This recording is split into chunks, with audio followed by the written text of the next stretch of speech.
of the Pan-African Parliament, the Vice President, the Bureau of the Pan-African Parliament, Right Honorable Members, ladies and gentlemen, I want to thank you for the opportunity to brief you on the work of the African Continental Free Trade Area. You are a much more seasoned and well-established organ of the African Union. The African Continental Free Trade Area was operationalized by a decision of the Assembly of Heads of States and Government on the 1st of March 2020. Our mandate is broad and expansive, but it is a mandate that we cannot achieve without your support. So the President and I have been discussing how we can collaborate and how we, as the youngest of the family of the African Union, can leverage on your expertise and your support. As we speak, the African Continental Free Trade Area has been ratified by 46 countries who have deposited their instruments of ratification. Mozambique, the 47th country, is yet to deposit their instrument of ratification, but we know that in due course Mozambique will be a fully fledged member. It is the first time in the history of the African continent that we as Africans are following the letter and spirit of the Abuja Treaty in the integration of our continent. The Lagos Plan of Action is very clear about what it is that we as Africans have to do to accelerate industrial development of our continent. The Abuja Treaty is very clear on the path of Africa's integration that we have to take. And so the heads of states, in their wisdom, in 2015 here in Johannesburg at the summit, decided that as part of this integration, linear integration path, we must have an African Continental Free Trade Area, which will take us to, one day, a single currency, a monetary union on the African continent. So it is a matter of honor and privilege that we are pioneering this journey of Africa's integration. We all know that the character of our continent, smallness of national economies, smallness of investment capacity, industrial capacity, shallowness of manufacturing capacity, 42 currencies, trade patterns that take our economies somewhere else in another part of the world. This is the fundamental character of our economy for the last 65 years. Lack of global competitiveness. And so in the wisdom of the heads of states, they said, we must tackle this issue of fragmentation of Africa's market. And we must tackle this issue decisively, politically, economically, legally. 1.3 billion Africans, combined GDP of 3.4 trillion United States dollars, which is projected by the year 2035, which is projected to reach close to 7 trillion United States dollars. This is the capacity of our continent. But we are not going to achieve, in my view, in my humble opinion, we are not going to achieve that capacity if we remain in smallness of national economies, if we continue to say, I am this country, I am that country, I am that country. We are not going to be globally competitive. Let's look at the European Union. 72 years ago, started with 5-6 countries. They called it back then, you know it better than me, the European Coal and Steel Pact. And it has today evolved into the single largest and most competitive economic integration model in the world. Consider this. What is today the GDP per capita of Poland compared to before Poland joined the European Union? The Czech Republic. Think about how regional value chains were established to move outside of the EU as we know it, to countries that recently joined the EU, recently as in 25, 30 years ago.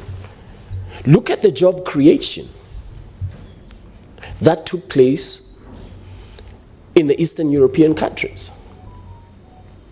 I know that I'm preaching to the choir when I say that the opportunities that were created by market integration and economic integration in Europe have enabled better living conditions. I know that you are as convinced about this particular fact as I am. It is going to be extremely difficult to integrate our market. We cannot do it without you. We cannot do it without your support. We cannot do it without your implementation capacity. You are the only organ of the African Union that has the legal force that is well entitled to represent the peoples of the African continent. So I want to thank the President very much for this opportunity, because this is the year that the Assembly of Heads of States and Government said we must accelerate implementation of the African Continental Free Trade Area so that these projections, the World Bank says by the year 2035, if we as Africans implement the African Continental Free Trade Area, the World Bank says we have an opportunity to lift 100 million Africans, 100 million Africans out of extreme and abject poverty and moderate poverty. We have an opportunity to increase intra-Africa trade by up to 81%, to increase and to contribute to Africa's combined GDP up to $450 billion by the year 2035. And what is particularly encouraging for me about this projection of the World Bank is that they say the most immediate beneficiaries of the African Continental Free Trade Area will be small, medium enterprises that are led by women, closing the gender salary gap by up to 12% by the year 2035. So we have an extraordinary opportunity. Yes, we are 65 years late, but we have an extraordinary opportunity as Africans to fundamentally restructure the economy of our continent, to establish regional value chains so that we get rubber processed in Liberia to make tires, we get copper processed in Zambia, in Ethiopia, leather processed, in the DRC, that we become the next frontier for the global economy. I was told, where I said this a few weeks ago, they told me, young men, you are naive. They said, the men said to me, young men, I admire your youthful naivety about Africa. Africa has no capacity to do anything. Africa will not do anything. But the proposition I want to advance to you today, honorable members, is that 20, 30, 40 years from now, is there a reason why our continent cannot be globally competitive? Is there a reason why we cannot, as Africans, be as globally competitive as India, China, any other part of the world? I believe we can. The world is transitioning. By way of example, the world is transitioning from combustible engines to electric vehicles. Where are the lithium batteries that are going to power that transition? They're in Zambia, Zimbabwe, DRC. We have the capability, but in my humble opinion, what has evaded us since May 1963 in Addis Ababa, what has evaded us is the lack of economic integration of our continent. We have achieved the political objective of the founding mothers and fathers of the Organization of African Unity. We achieved it. With the defeat of apartheid in this country where I was born, we achieved it. But we have not achieved economic integration. It continues to evade us as Africans. So I believe you and I have a historic mission, standing on the shoulders of our founding mothers and fathers of the Organization of African Unity, to continue and to finish the job that they started. The economic emancipation and integration of our continent. So, the African Continental Free Trade Area is not a trade agreement for people like me, bureaucrats. It is actually Africa's last opportunity. I do not believe we will have, as Africans, another opportunity. Again, this is it. My wife says, you don't sleep at night. Yes, I don't sleep at night because of the heavy responsibility. The heavy responsibility that you and I have to make sure that our continent succeeds, to stop the death of millions and millions of young Africans buried deep in the oceans of the Mediterranean, looking for opportunities abroad. This is what the African Continental Free Trade Area is about. If you look at Agenda 2063, the Africa that we want, this is one of the flagship projects. So we have a continental free trade area that encompasses the broad scope of Africa's economy. Digital trade, competition policy, investment protection, intellectual property rights, establishing a single point for intellectual property rights in Africa. Why is it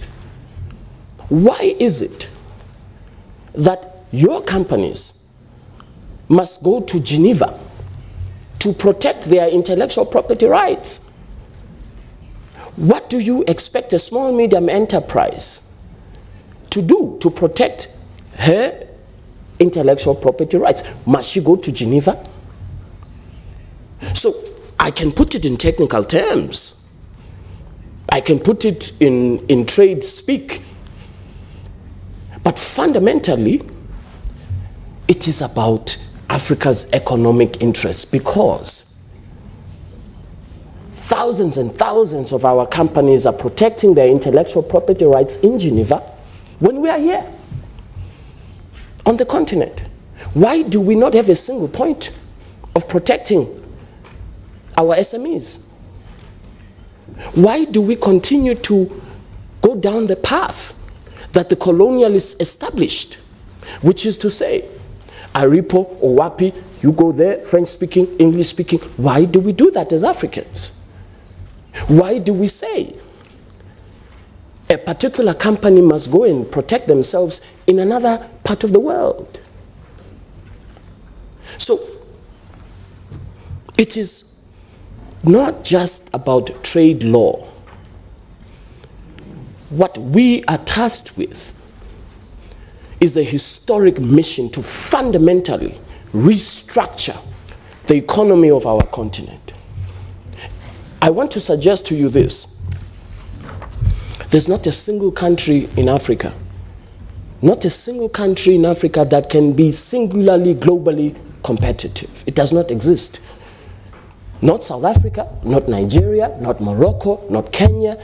None of us can ever be globally competitive singularly because the market is too small. We need one another. We need one another as Africans, as African economies, to integrate, to make sure that there's transit of goods, systems harmonization of customs, trade facilitation, movement of persons from this country to the other to power the global economy that we're in today. But they told me I am a youthful, naive young man when I say these things. But I believe in the capacity of our continent. I may be long gone, but one day, this continent will be globally competitive. And it starts with the African Continental Free Trade Area, so that projection of the World Bank, 7 trillion United States dollars by the year 2035 can become a reality.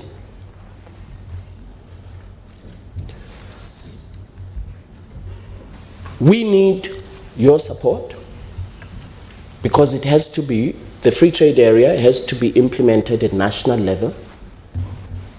Domestication of the law at national level has to happen with your function, your support, your implementation capacity. We can't do it without you as the representatives of the people of this great continent.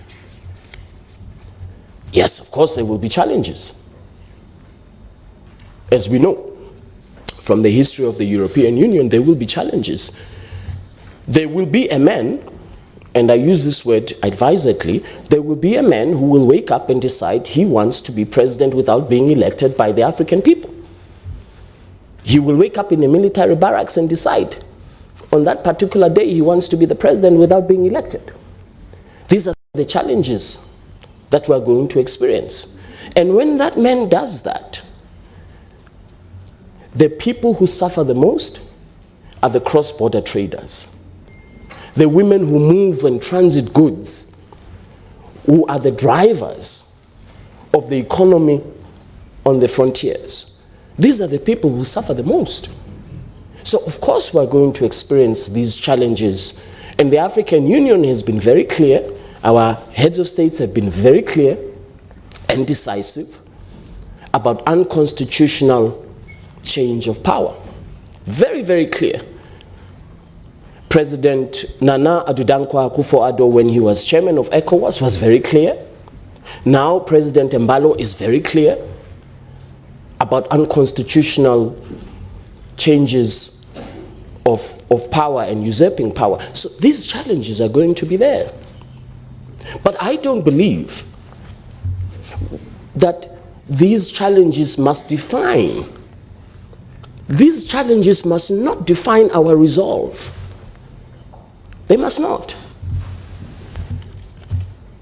We have, as Africans, a very unique opportunity by the turn of the century. Consider this. By the turn of this century, 1 in 4 people in the world will be African. The largest working force in the world will be here. The largest working force in the world by the turn of this century will be in Africa. What is it that we as Africans are going to do to shape that particular projection, to shape it in a way that we determine the direction of the global economy? We fundamentally restructure the architecture of the global economy. I think we can do it. I think we can do it. But we're not going to do it as South Africa, as Malawi, as Zambia, as individual countries. We can only do it when we follow the path in the Abuja Treaty, in the Lagos Plan of Action, May 1963. And we have taken concrete steps to make that particular objective a reality. For example, in May 1963, our founding mothers and fathers said we must have a single point of payment in Africa. Today, working with Afrexim Bank, we have developed the Pan-African Payments and Settlement System. 42 currencies in Africa. $5 billion worth of $5 billion, the cost of currency convertibility, the cost of trade. We have developed the Pan-African Payments and Settlement System to enable trade in local currency, so that if you are in Ghana, as I live, you can trade with somebody in Ghanaian cedi, with somebody in Kenya. They receive the Kenyan shilling. There's no intermediary. Oh, astounding. The CEO of a regional bank tells me, I have a branch in Gisenyi, in Rwanda.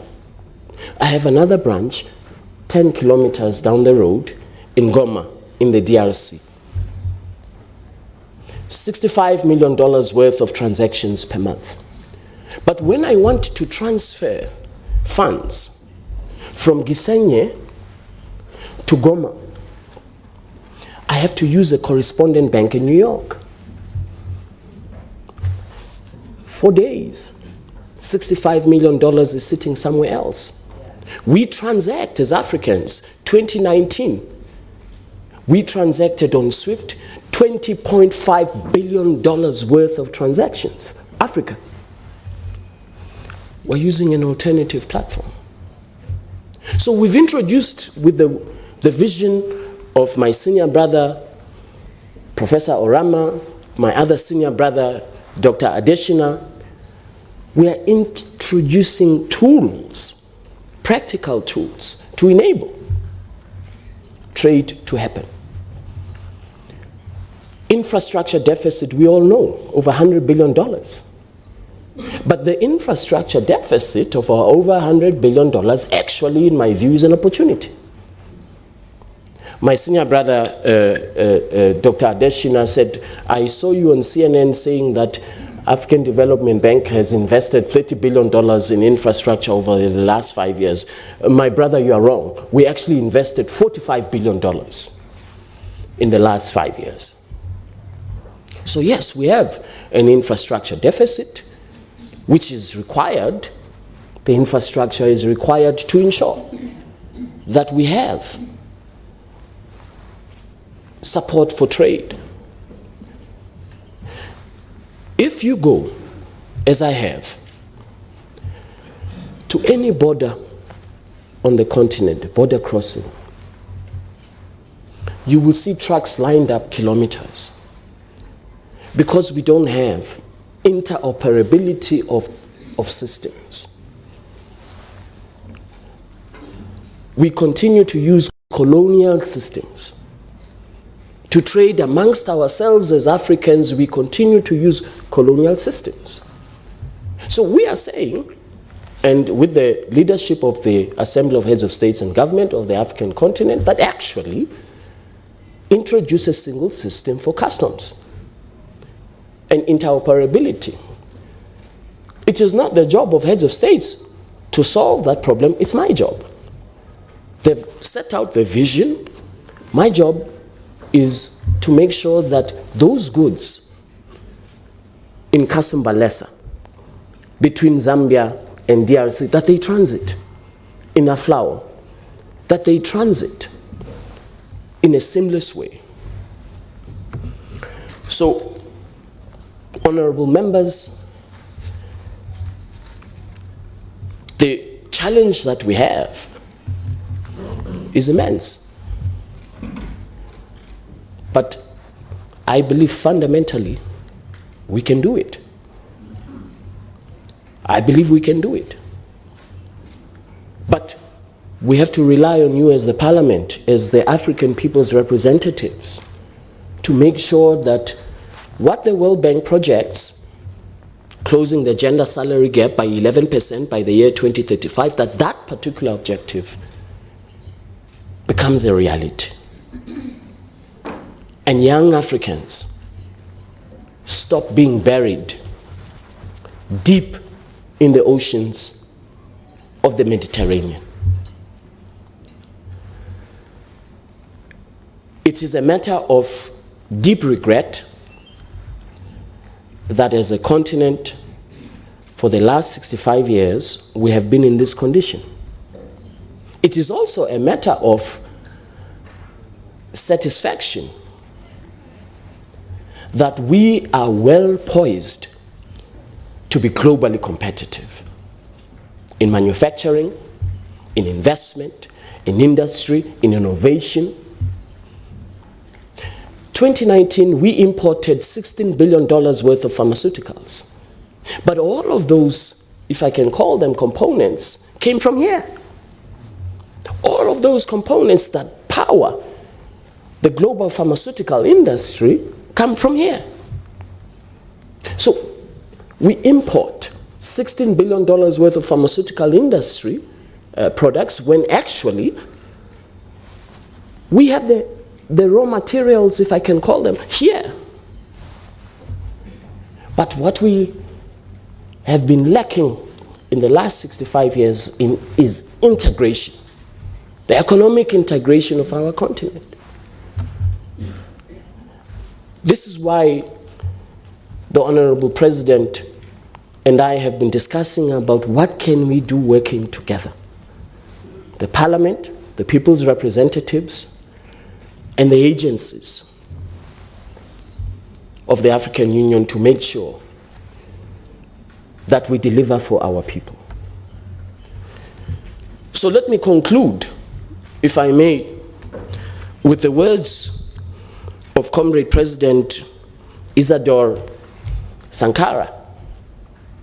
President Sankara said, we must dare to invent the future. We must dare to invent the future. This is what President Sankara said almost 30 years ago, if not more. So it is within us as Africans to dare to invent our own future. I think we have a very unique opportunity to work together, you as the people's representatives, to make sure that the domestication of the African continental free trade area happens at local level, what lawyers call municipal level, municipal law. I want to thank you very much. My team prepared a speech. I did not read it. I spoke purely from my belief. It's a very unique opportunity for me to be here. It has never happened before. So the vision of the president for an intense collaboration between the organs of the African Union is entirely compelling. And I want to credit you, President, for that vision. Thank you very much. The hard work begins. Thank you.